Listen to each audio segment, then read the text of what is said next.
Friends, welcome to my channel. ఈరోజు onion chutney ఎలా చేసుకోవాలో చూద్దాం. దానికి కావాల్సిన పదార్థాలు: ఒక 5-6 నానబెట్టిన డ్రై చిల్లీ. ఫస్ట్ వాటర్ తీసుకొని 4 అవర్స్ నానబెట్టుకోవాలి.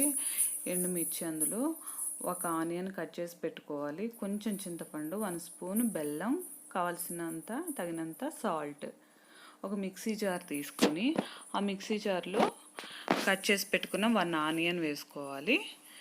ఆనియన్లో నానబెట్టిన ఎండుమిర్చి వేసుకోవాలి. వేసుకొని అందులో ముందుగా తీసి పెట్టుకున్న చింతపండు, బెల్లం, తగినంత సాల్ట్ వేసుకొని గ్రైండ్ చేసుకోవాలి. ఇవి ఎండుమిర్చి ఒక 4-5 అవర్స్ నానబెట్టుకుంటే వాటర్లో అది మెత్తగా అవుతాయి. అవి బాగుంటాయి, చాలా టేస్ట్. ఈ విధంగా బెల్లం, ఉప్పు అన్నీ వేసి మిక్సీ జార్లో గ్రైండ్ చేసుకోవాలి.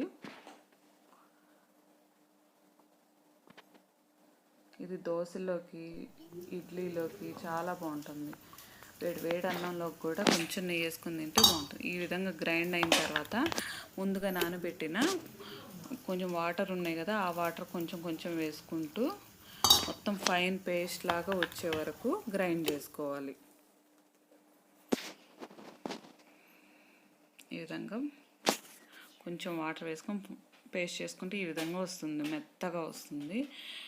ఒక బాండి పెట్టుకొని తాలింపు వేసుకోవాలి. దానిలో కొంచెం 2 స్పూన్స్ ఆయిల్ వేసుకొని పోపు దినుసులు, జీరా, ఆవాలు, పచ్చిపప్పు, కరివేపాకు, ఒక రెడ్ చిల్లీ వేసుకోవాలి.